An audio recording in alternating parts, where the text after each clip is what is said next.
So dear students, today I will continue with my class on vascular physiology.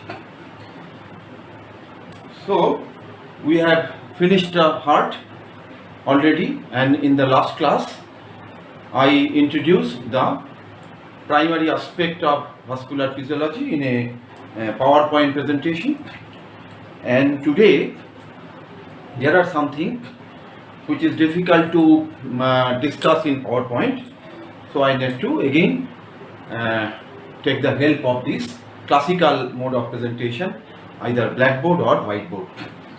So vascular physiology, I am continuing with vascular physiology. So this is the second class of vascular physiology. Now I told you that out of two distinct kind of circulation present in our body, that means systemic circulation and pulmonary circulation, we are currently discussing the details of systemic circulation, because systemic circulation is the typical circulation or typical copybook circulatory system where all the different characteristics of a circulatory system are present, clearly present, distinctively present. That's why we took the example of systemic circulation. And in the last class I discussed in detail about the structural characteristics of different zones of systemic circulation, and I broadly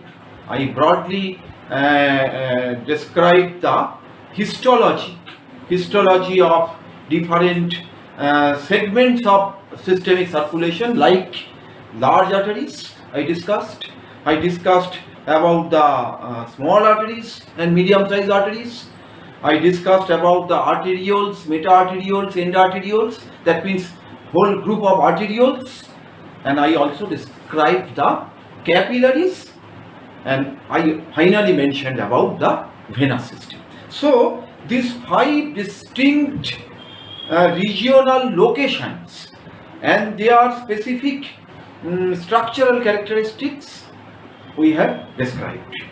So the large artery aorta, small arteries, arterioles, capillaries, and finally the veins. So these 5 major sections or major regions we have described. And we also told you that a typical vessel contains at least 3 layers with intervening 2 other layers. What are those 3 layers? That means tunica intima, that means internal layer, or epithelial endothelial layer. Then tunica media, that means the middle layer or muscular layer, and tunica adventitia, that is the external layer or fibrous tissue layer. And in between these 3 layers there are another 2 layers of elastic tissue. One is internal elastic lamina and external elastic lamina.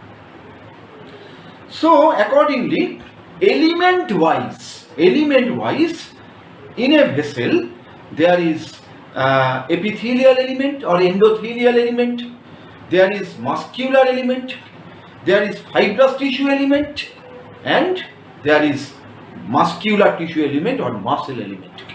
So epithelial component, then muscular component, elastic component, and fibrous tissue component or elements. So these distinct 4 kinds of structural elements are there in a vessel, in a typical vessel.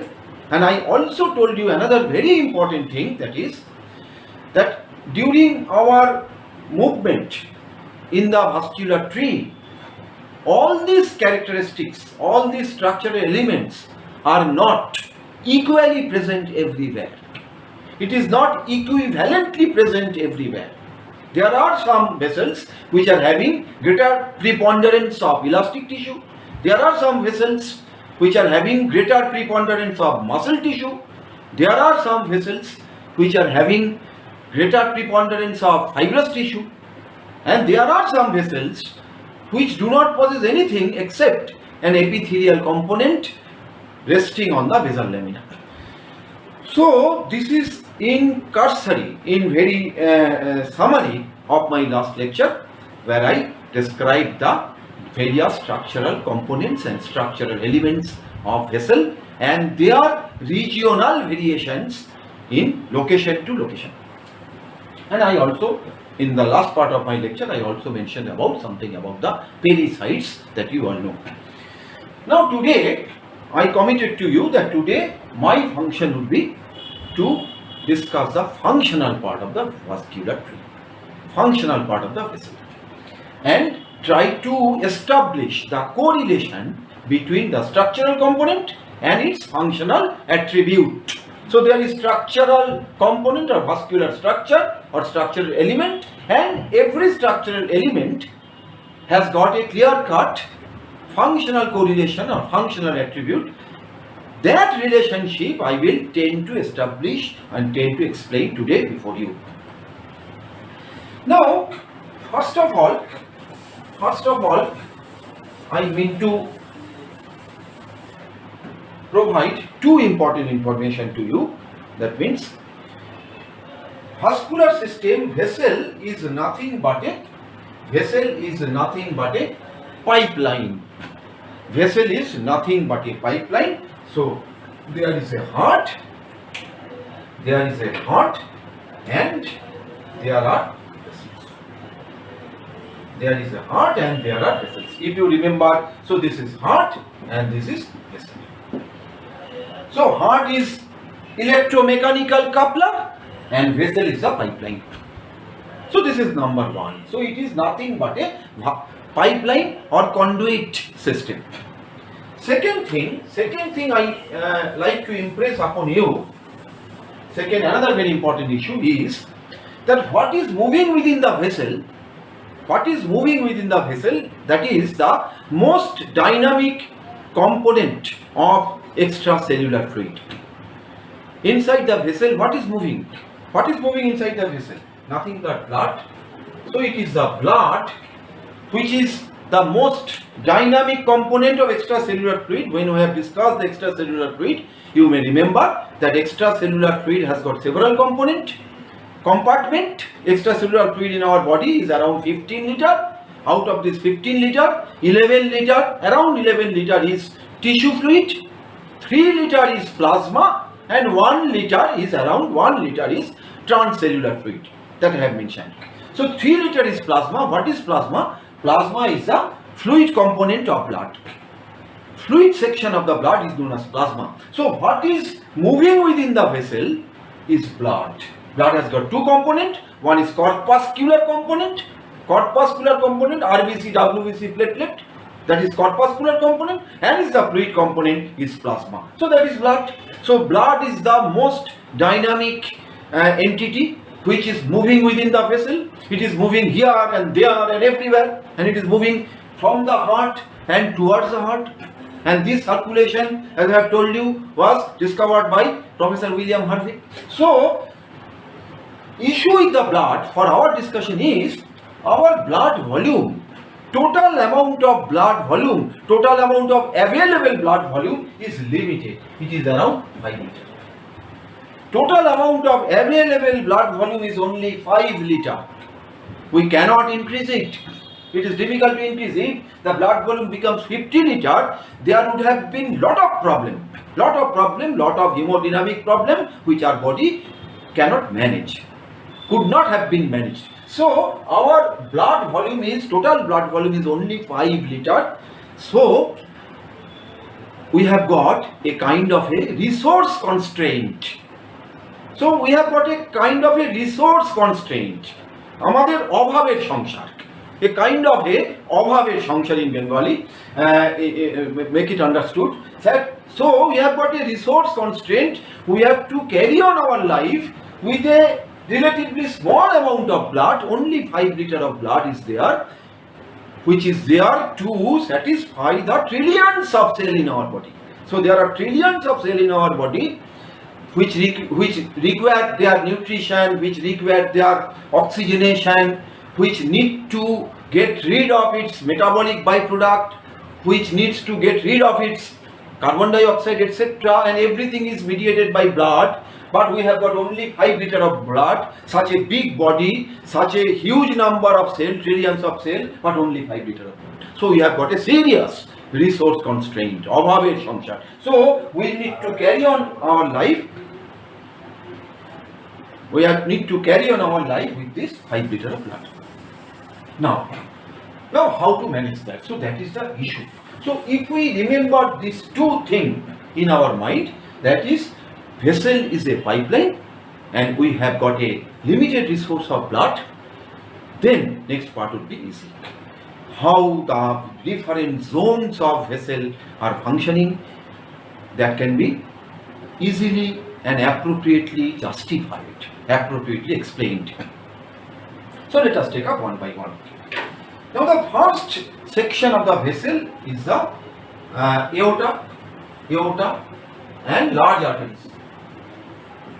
So large vessels and aorta. What is aorta? Aorta is a vessel which is coming out of the left ventricle immediately, and then it is branched. Large artery, medium sized artery, small artery, accordingly they are branched. Now this aorta, I have shown you earlier, this aorta is basically an elastic vessel. So aorta and large arteries are basically elastic vessels. Elastic vessel. What is elastic vessel? Or what is elasticity? Or what is elastance? Elastance means delta P by delta V. That is elastance.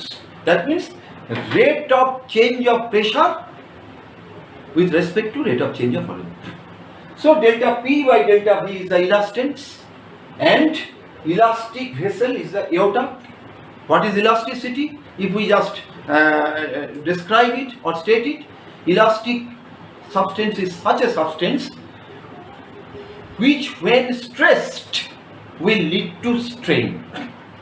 So if you apply a stress, it will lead to strain, and upon withdrawal of the stress, it will return to the pre-stressed state.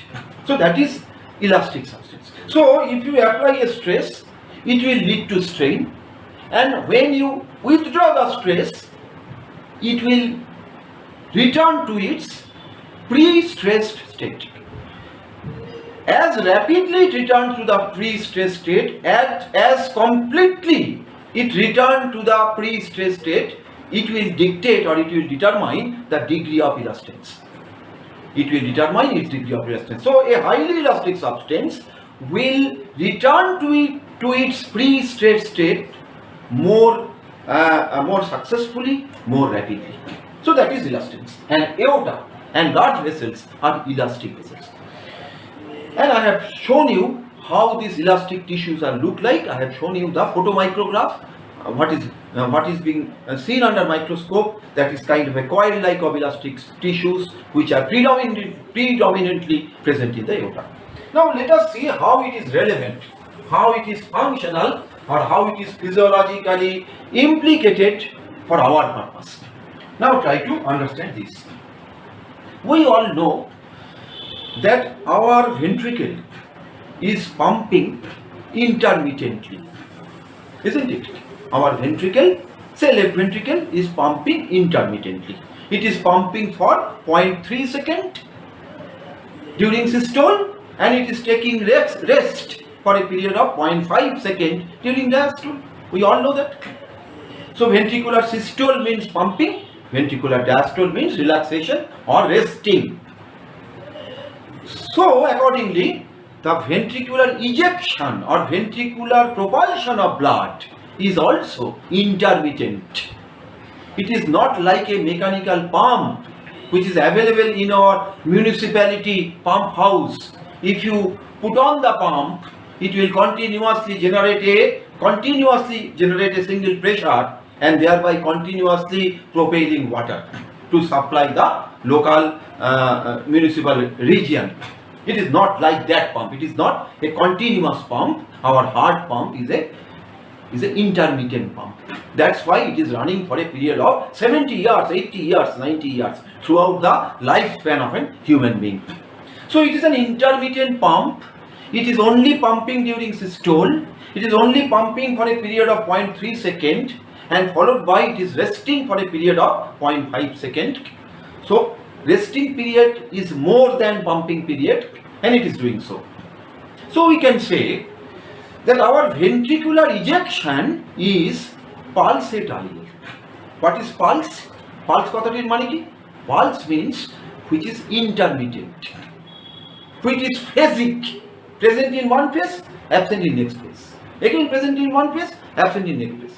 So our ventricular ejection is pulsatile, our ventricular ejection is phasic, our ventricular ejection is intermittent. We can write like that because this is very important. So they are phasic, they are pulsatile, and they are intermittent. So these are the three important, same thing. They are exactly same thing.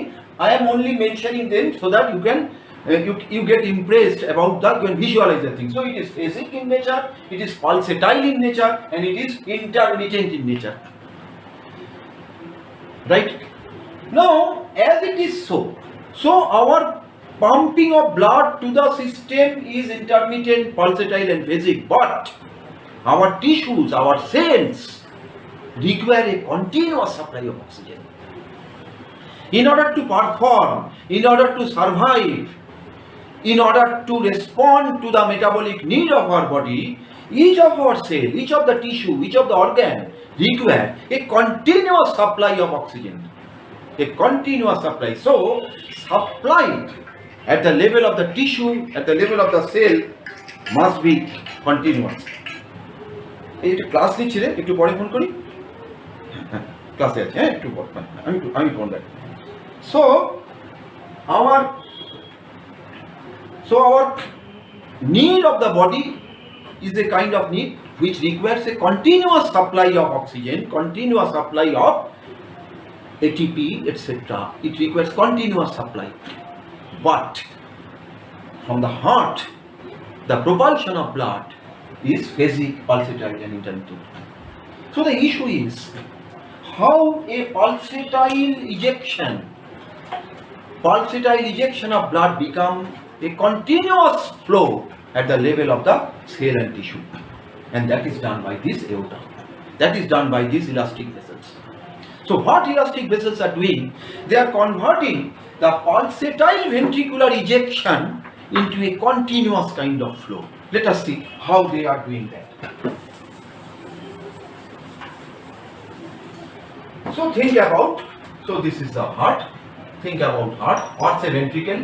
Suppose this is ventricle, and from it the large arteries are originating, or aorta is originating. So it is a schematic representation. It is ventricle and it is the large artery or aorta. Now when ventricle pumps, what happens? A large gush of blood will be thrust into the aorta. Aorta remains filled, always remains filled. Aorta always remains filled with blood. So when ventricle pumps, it will gush, it will thrust or propel a gush of blood into the aorta. And as it is doing so, as it is happening so, what will happen? The wall of the aorta or wall of the large vessel, they inflate, they expand like this. So wall of the aorta, they expand. So they undergo a kind of expansion as a large amount of ventricular ejection or stroke volume is propelled into a aorta which is already filled, which is remain filled. What will happen? There will be expansion of aorta. And when this expansion is taking place, expansion out.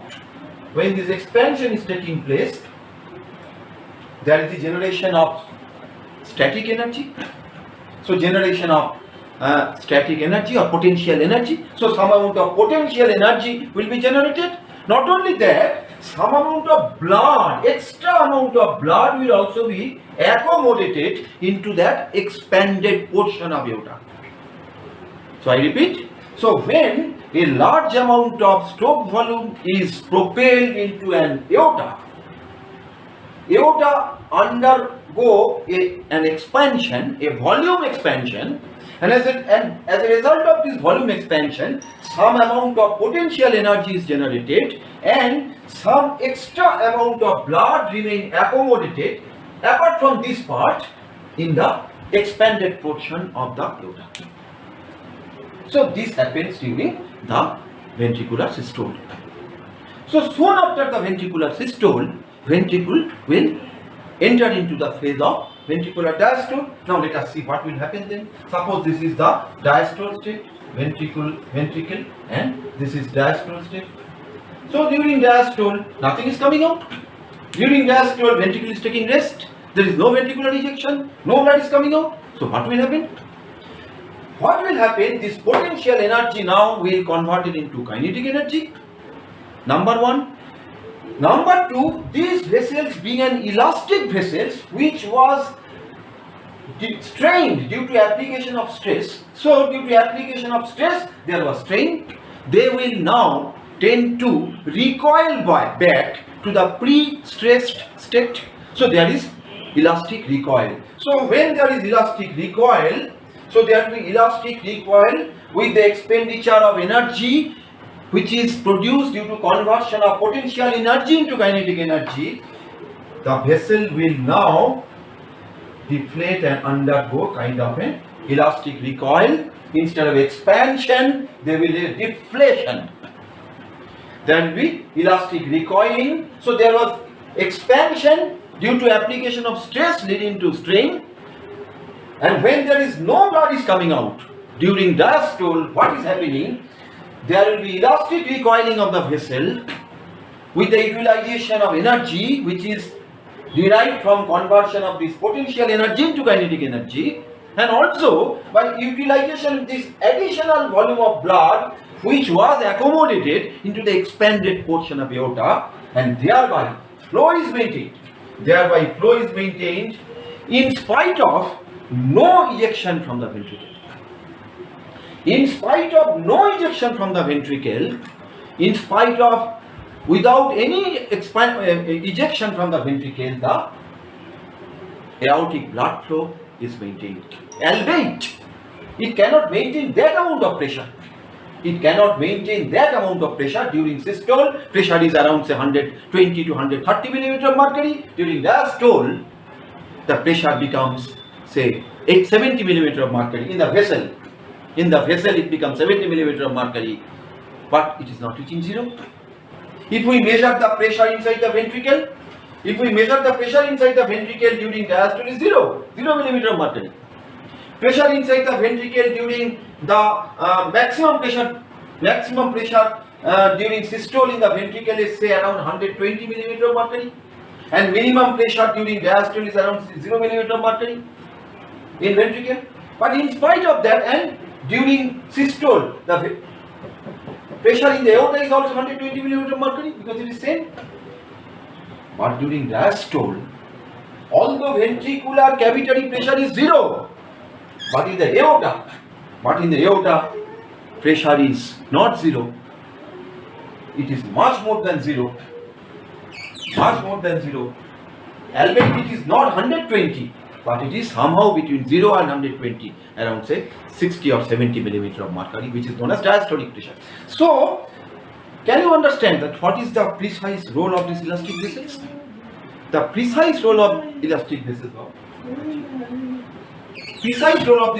vessels. So the precise role of these elastic vessels is to maintain the flow within the vessel without any input from the ventricle.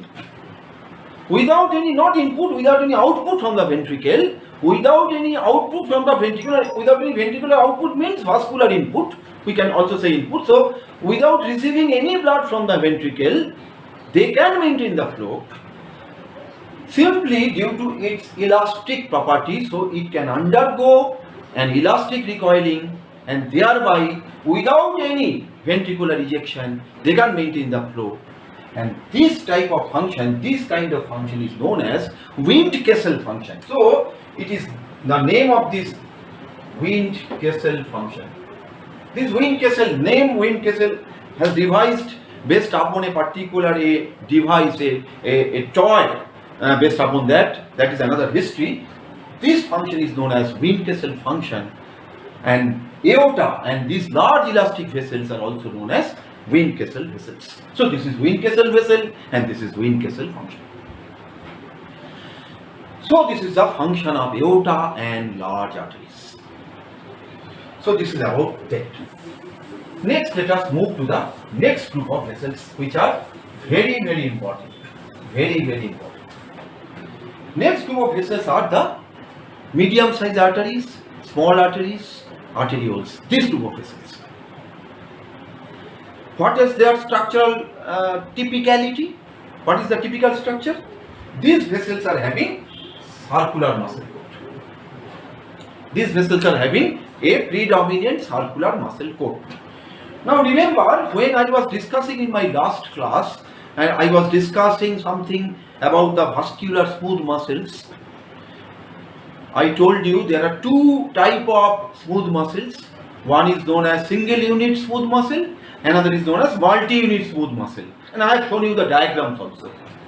Single unit smooth muscles are those smooth muscles where the individual smooth muscle cells or individual smooth muscle myocytes are mutually connected with each other by gap junction, by hexagonal connexin proteins. So they are connected with each other, and as a whole they are acting as a cluster of cells. As a whole, several smooth muscle cells, they are acting as a single unit. That's why they are known as single unit smooth muscles, where nerve supply is coming from a single neuron.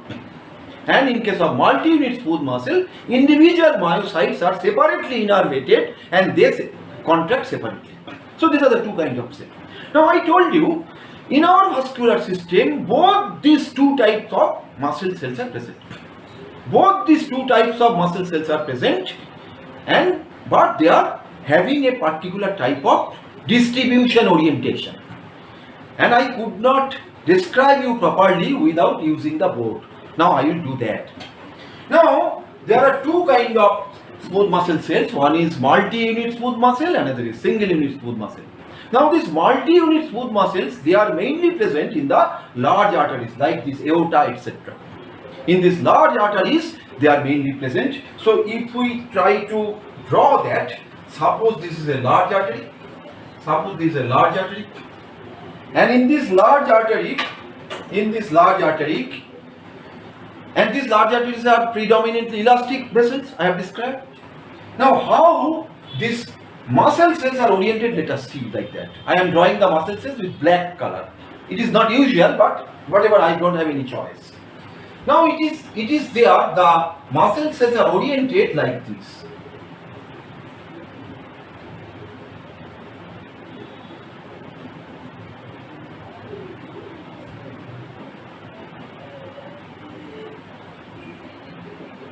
That means these muscle cells are oriented in a spiral fashion. These muscle cells are oriented in a spiral fashion. So in the large vessels, the muscle composition or muscular component of the large vessels are mainly of multi-unit smooth muscle, and they are oriented in a spiral manner like this. They are oriented in a spiral manner. Now, as the vessels are going down from large vessel to medium-sized vessel to small vessel, small arteries to arterioles, end arterioles, meta-arterioles, etc., what is happening? Two things happen. Number one, this spiral orientation of the distribution pattern of this muscle, they are gradually getting condensed. So, if we see a relatively smaller vessels, we shall see that it is more or less coming to. If we see still smaller vessels, it is almost condensed. So as the vascular diameter is gradually reducing, this spiral orientation of the vascular smooth muscles are gradually getting compressed at a particular level. it becomes a circular muscle. So which was earlier laminar in nature, which spiral in nature, in large vessels, the muscles are spiral in nature, spiral in orientation, distribution. In small vessels, they get gradually compressed and condensed and finally becomes a circular smooth muscle. So that is the issue. Becomes circular smooth muscle. So this is a change in the pattern orientation, number one. Number two is, as the vessel diameter are gradually reduced, the character of the muscle also changed. In the large vessel, it is the multi-unit smooth muscle, and in the small vessels like arterioles, it is single unit smooth muscle. So in the large vessel, it is multi-unit smooth muscle, and in the small vessels, arterioles, it is single unit smooth muscle. They are not only circular and condensed, they are also single unit smooth muscle. And finally, at the precapillary sphincter, it is the end of the muscular element, where all the muscular elements are condensed to form a kind of a sphincter kind of thing, and beyond that, in the capillary, there is no muscle element. I have told you in my last class. So this is a very important thing which I could not explain to you without the help of this blackboard. So if I just summarize in a single line or single sentence, that orientation of the vascular smooth muscle is such that in the large vessel it is spiral in nature with predominantly multi-unit smooth muscle, and in the small vessels it is circular in nature with predominantly single unit smooth muscle. So this is a one sentence summary of this orientation of the smooth muscle, orientation, distribution, pattern and characteristics of the smooth muscle across the vascular tree. Now, having been said that, if you understand this much, then I will add another very important information for your understanding, for your explanation. What is the difference between single unit smooth muscle and multi-unit smooth muscle? Functionally, what is the functional difference between single unit and multi-unit? I will rather describe you the characteristics of single unit smooth muscle. What are certain very important characteristics of single unit smooth muscle?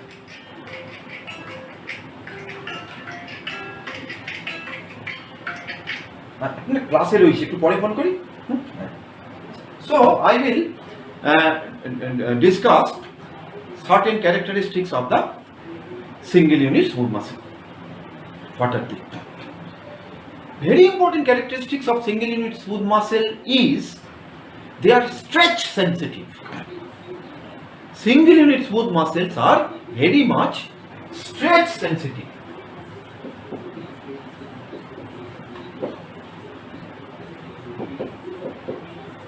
They are very much stretch sensitive. So they are sensitive to stretch. As and when they are stretched, they will undergo a contraction. They will respond with a contraction. So whenever a muscle is stretched, they will undergo a responsive contraction. That is the function of the muscle. Muscle function is contraction. So how a muscle can respond? By contracting. So whenever these single unit smooth muscles are stretched, they undergo a contraction. So that is an important thing. So this is stretch sensitivity. Number two is they are having a property of pacemaker activity. They are also pacemaker in nature. They have certain autorhythmic, they can generate their impulse, their certain impulse. So they can generate some impulse. They are stretch sensitive, so they are not only stretch sensitive, they are also having a pacemaker ability. Third thing is, they are acting as a syncytium, as they are connected with each other by gap junction. When one cell activated, whole of the cluster of smooth muscle, circular smooth muscle, they gets activated. So they act in unison, they act in combination, they act in collectively, they act collectively. So they act collectively. So that's a kind of a collective action. So they are, number one, they are stress sensitive. Number two, they are having pacemaker ability. Number three, they are having connected with each other, so they contract as a whole. Number four, they are also very much sensitive to circulating vasoactive substances. So these are the four important characters. One is they are state sensitive. Number two, they are pacemaker ability. Number three, they are connected with each other. Connectivity. Number four is they are very sensitive to circulating vasoactive substance. Circulating vasoactive substance means circulatory vasoconstrictors or circulatory vasodilators. So these are the four important characteristics. They are state sensitive, they are pacemaker ability, they are connected with each other, and they are very, very sensitive to circulatory vasoactive substance. They are sensitive to circulatory vasoconstrictors. When these vasoconstrictors act, they constrict. When dilators act, they dilate. In one case, there is a reduction in radius, and in other case, there is an increase in radius. So these are the four important characteristics of single unit smooth muscle. Whereas in case of multi-unit smooth muscle, none of these characters is present. None of these characters are present. What is the typical functional role of multi-unit smooth muscle?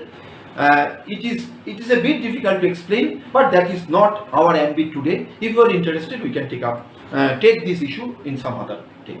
For the time being, we remember these are all the characteristics of single unit smooth muscle, and none of these characteristics are usually seen, ordinarily seen in case of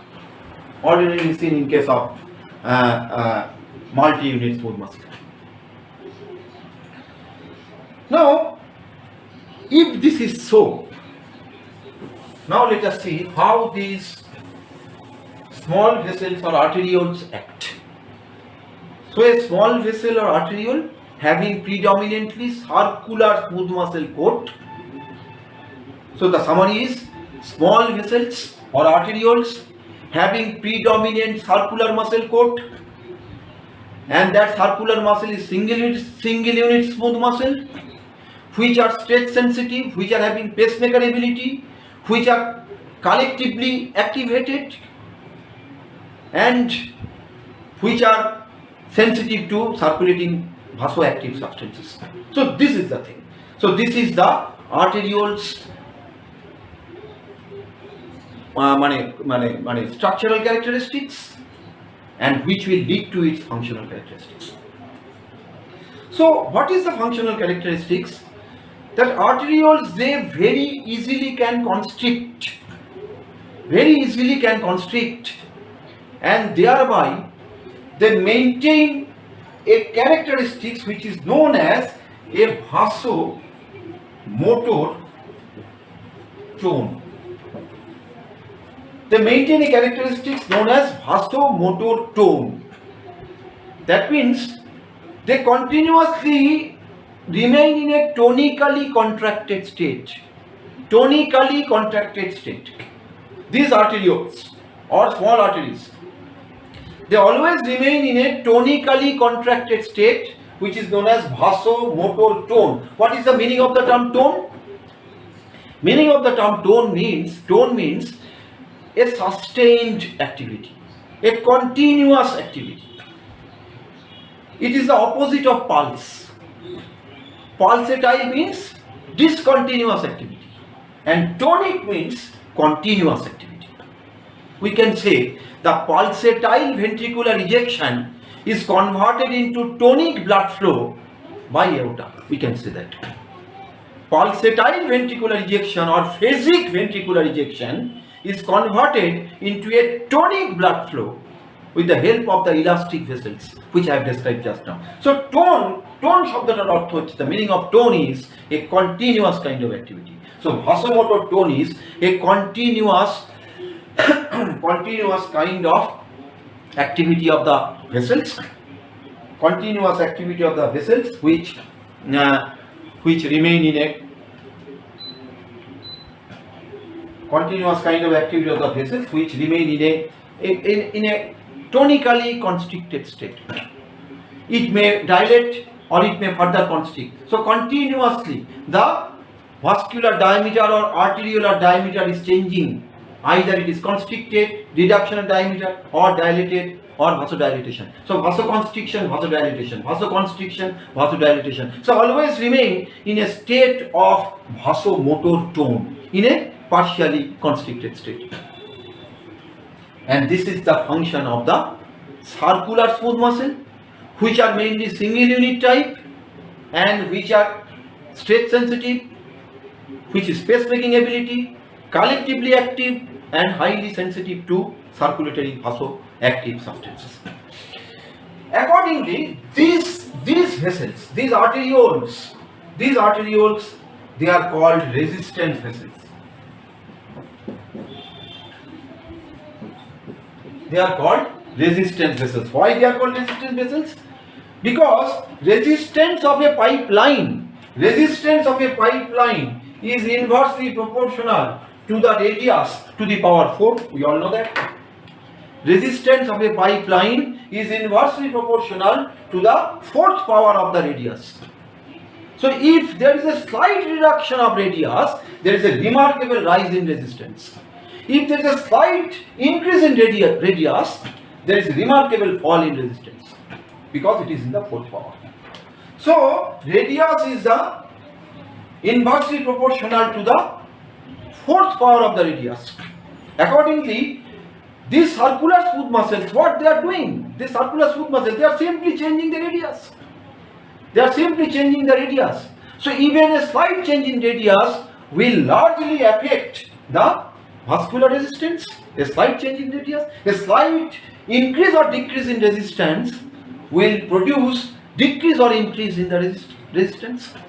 So a slight change in the radius of the vessel of these arterioles will largely affect the overall vascular resistance. And these small arteries and arterioles, meta-arterioles, endarterioles, up to precapillary sphincter, they are known as resistance vessels.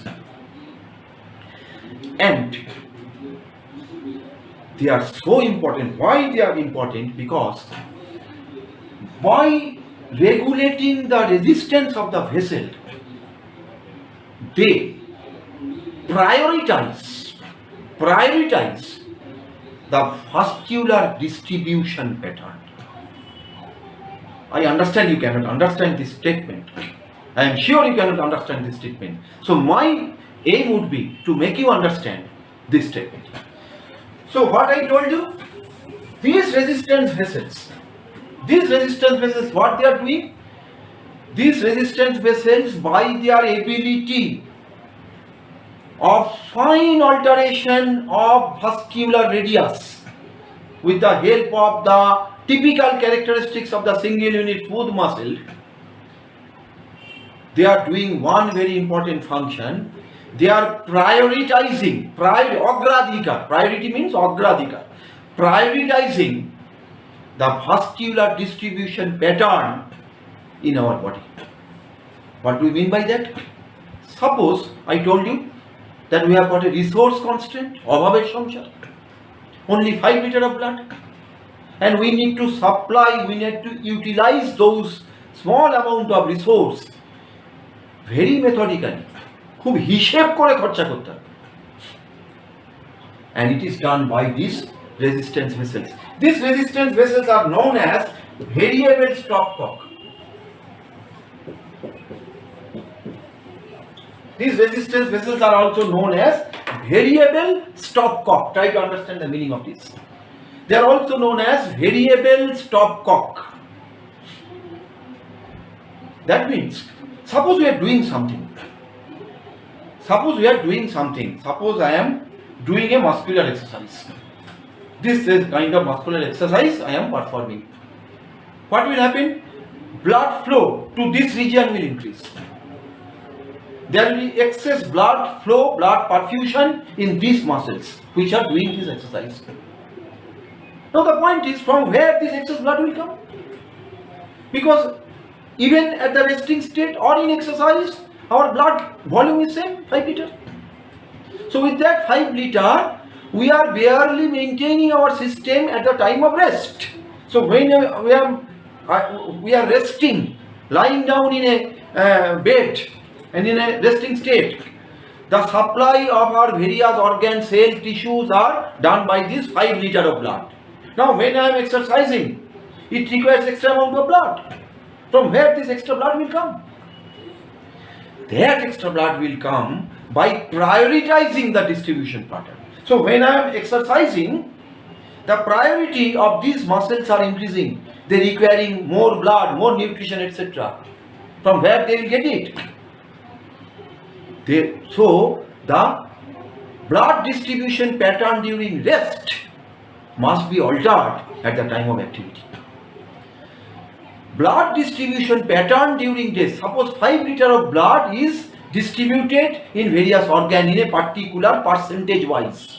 Say 20% is going to kidney, 5% is going to myocardium, 10% is going to brain, etc. In that way, there is a distribution percentage of total 5 liters of blood during resting state.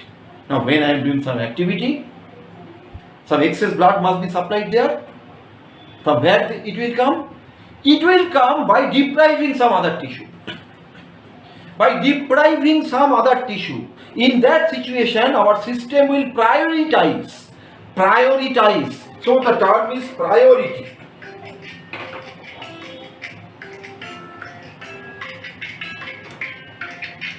এই কৌশিকদা একটা class নিচ্ছি গো, পরে কথা বলছি। হ্যাঁ এই আধ ঘন্টা পরে কথা বলছি। So priority means অগ্রাধিকার. So when it is exercising, its priority is more. So in order to fulfill its priority, some other part of the tissue must be deprived. And how it is being done? It is done by the action of this variable stock. So they will constrict and they will reduce blood flow those relatively unimportant region for that period of time. For that point of time, suppose if this is exercising, at this point of time, this is priority, but other muscle cells are not that priority. So liver is not priority, kidney is not priority. So in all those regions, there will be reduction of blood flow. Reduction of blood flow by the action of circular smooth muscle of the arterioles of these respective vessels, respective region, respective organ. So those organs will be deprived. But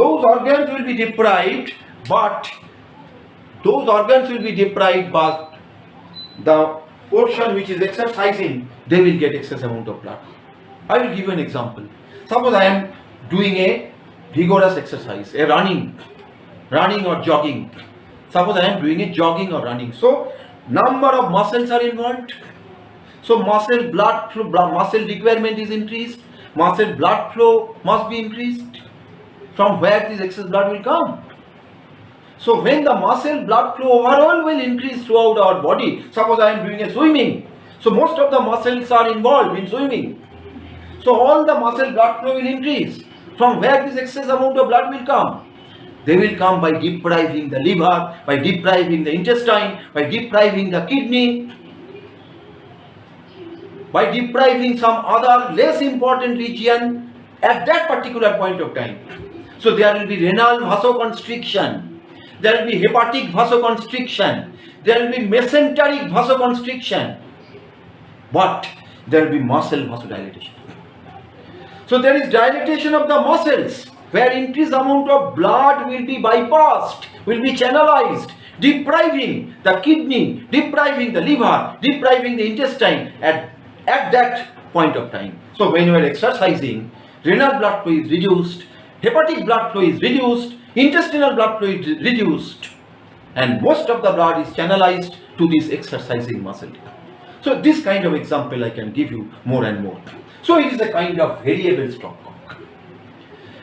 You have to do work with this only 5 liters of blood,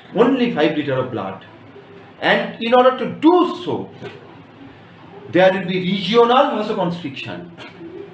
There are some region-wise vasoconstriction of the so-called inactive organs at that point of time, and there will be increased blood flow to those organs which are active, more active. So soon after food, the blood flow through the stomach is increased.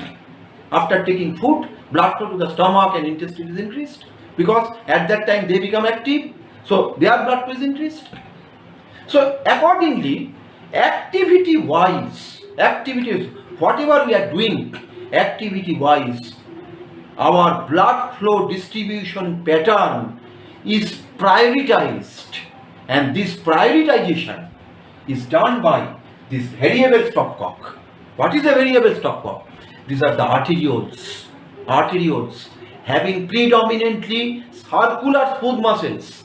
These circular smooth muscles are single unit type, which are stretch sensitive, which are having pacemaker activity, which act in a combination collectively, and which are also sensitive to circulatory vasoactive substance. Can you now match them? Can you visualize the story as a whole? Can you do the justification of their function? So these arterioles and small arteries are known as resistance vessels. They are known as variable stopcock. They are the major organ to prioritize the blood flow distribution pattern in various types and various range of activities. Various types and various ranges of activities. So that is their function. So this is about the function of the arterioles and small vessels. Now the next question is that how it is being done. How it is being done. To understand that, you again need to understand two phenomena. I will just mention it today, mention it in this class, because already it is almost 55 minutes. I will mention it today. You will go through the books, try to understand in your own, and in the next class I will explain. So, two very important characteristics of these arterioles. Two very important characteristics of these arterioles. One is known as critical closing pressure, and number two is known as auto regulation. So these arterioles, they are acting as a variable stopcock. My next aim is to understand the mechanism, how it is doing so. What is the mechanism of this variable stopcock? What is the physiological mechanism behind the phenomena of prioritization of distribution pattern of cardiac output? It is done by another important function of these arterioles. One is, or two attributes. One is, or two phenomena, I must say. One is a critical closing pressure, and number two is auto regulation, or AR. So these are the two things I need to describe and explain with a reasonable detail, so that you can understand fully about the modus operandi or mode of operation of these arterioles. So that's all for this lecture. Thank you. Just go through the books, try to get the answer of this, read standard textbooks, take your notes, frame your question, post your question in the WhatsApp group, and I will try to answer. And I will also try to organize an interactive class. I again tell you that you can form a discussion forum among yourselves and meet with each other of that particular group, say 20 students group. Meet with each other in Google Meet or in Zoom platform by creating a link. You can also send me that link and invite me in that meeting. I can attend, I can hear you, and I can answer your questions. So that is a novel kind of thing which we can start. If you take that initiative, it is possible. So that's all for this lecture. Thank you.